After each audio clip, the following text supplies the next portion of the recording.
Steve here with my alter ego, Man of an Alien, Seaver of Supermanian, and Station Master's dog. Where's she gone? There she is. I love my dog. Hello, Rowe. That's Ruby dog. Say hello, Ruby. Oh yes, I'm a very good dog then. Well, what can I say? I'm a bit soppy, I don't care. Welcome to part 9 of building Connoisseur loco kit, the starter kit. This is part 9 of the build, and before I go any further, I've got to say this. Look at the in the description below. There's a link to Connoisseur models. I'm going to give Jim a plug. I have to. I feel like I should.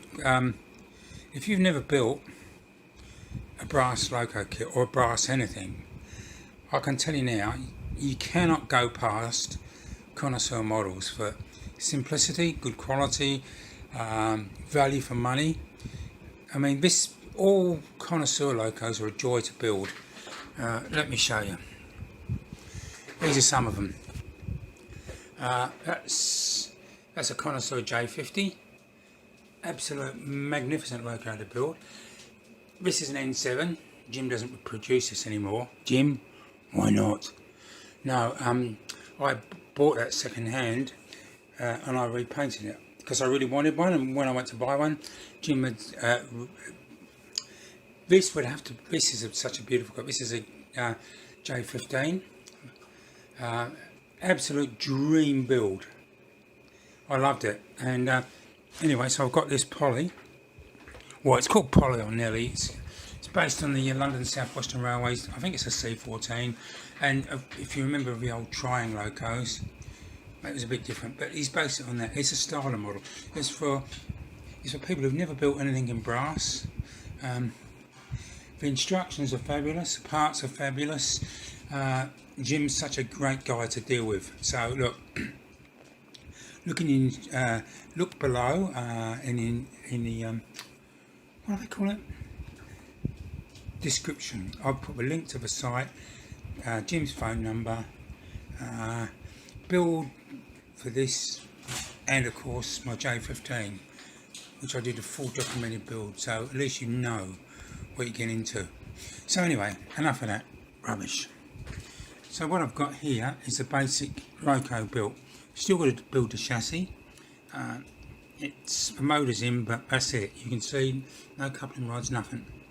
So I've got the oh come on, roof on, whistle, dome, chimney, smoke box door,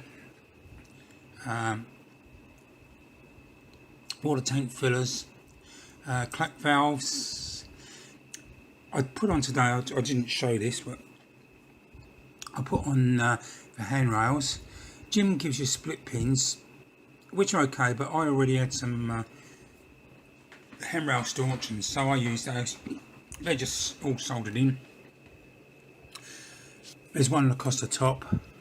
I'll put that in. Now I've got I haven't got many parts left. Buffers, I've got those. They're the reinforcing plates. They go around there. I've got to put the coupling. I've got to put the hooks in. There's the couplings. These didn't come with a kit. Jim gives you 6 links, which you solder up, but I already had these, so I thought, oh, come on.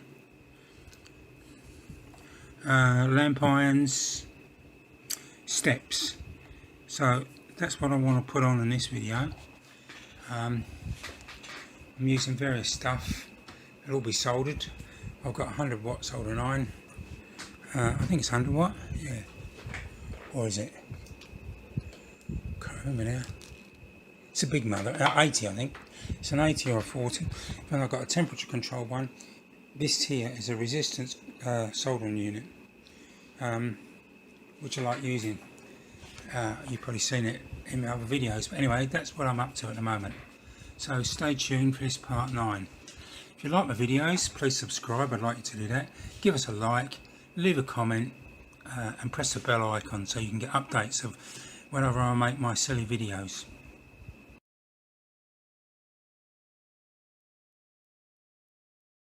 Okay, what I'm going to do is I'm going to put this reinforcing, coupling reinforcing over the buffer beam where the hook goes through. So this is really an overlay, so what I'm going to do, I'm going to put some solder paste on, if I can find it. I've just had it, hold on. So I'm just going to put a bit of, tiny dab of solder paste on.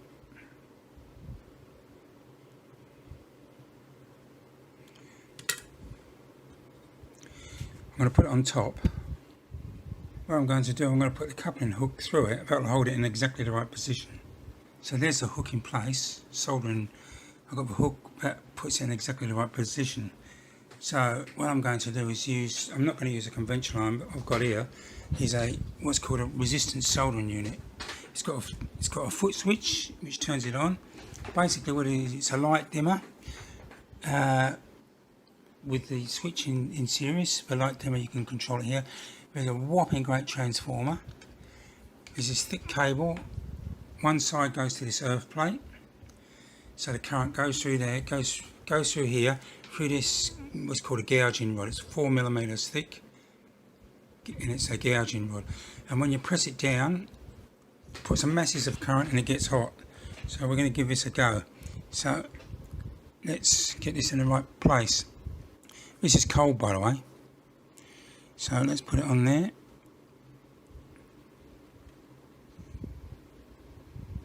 Hang on. Have I got it turned on? Good question, hold on. There's a switch at the back, didn't have it turned on, so I'm going to hold it just on there. And then I'm going to press the foot switch.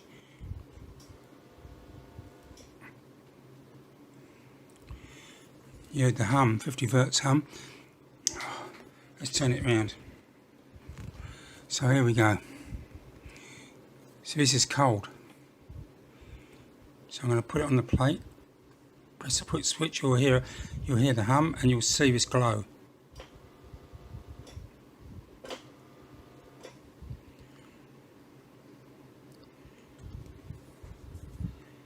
That should be done.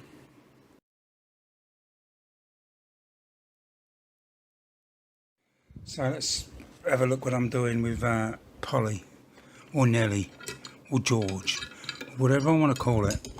I'll probably use Polly because they're wide by nameplates when they're already there, and nice ones. So there's steps, there's 4 steps. Here are 2 complete step units. And there's 2 are made up. What else have I got? I've completed the front, apart from the handrail across the top, which I did put on when I realised it was too difficult to put the lamp bracket on, so I had to take that off. So that's virtually all complete. 4 steps. Got to put lamp brackets, buffers, a coupling hook and reinforcing plate, and the steps on. So I think what I'll do now, I'm going to make up I'll show you how I do a step unit. For these, best thing you can use is the resistance soldering unit, because you just hold it on, press the button, it gets hot, and you can leave it on until the solder cools off, and bingo, it's done. Let's give it a go. So for those who don't know, a resistance soldering unit, or RSU, is a foot switch, which is just a simple on and off switch, goes through a light dimmer, a whopping great transformer which gives a low voltage output but masses of current. One side has a cable connecting to this.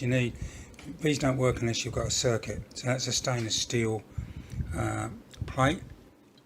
The electrode is bolted to that. These are 8 M8 bolts, so I can put bolts in there and I can hold things down. The other side is this probe, and it's got 4mm copper gouging rod, and as you can see, I'm touching the end, nothing's hot, except when I put it on there. This is what do we call it, wire wool. If I press this button, there'll be a circuit, masses of current will flow through, and this will glow. You watch this.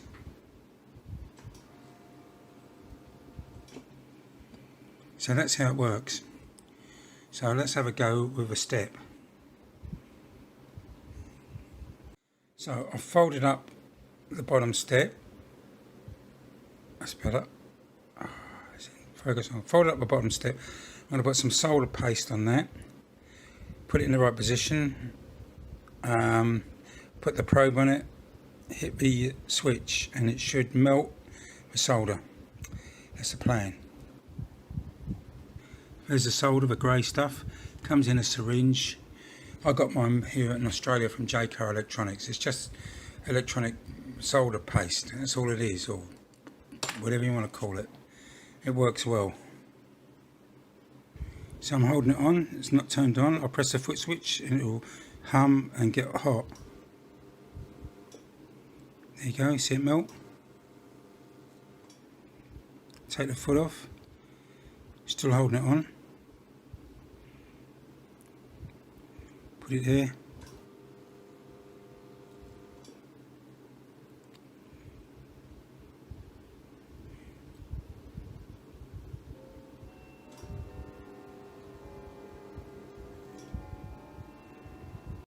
What do you think about it, Ruby? Ruby? Ruby? Ruby? Ruby? A good dog? Well, there she is, Polly. I've finished the basic body, put my steps on, lamp brackets, hate them, put my couplings on, buffers. It's just sat on the chassis, which is just the motors in there, but there's nothing. That's it. I've done nothing to it. So what I'll do now, part 10, I'll start the chassis, but I'll also start prepping the body for painting. I at least want to get it tidied up and cleaned up and some primer on. I've got to put a back head in it. Oh yeah, there's a brake handle's got to go on. Forgot that. But that's it. So that's the end of part 9. Hope you liked it. If you do, leave a comment, press the like button, and hopefully you'll subscribe to my channel. I'd like to think so anyway. Thank you.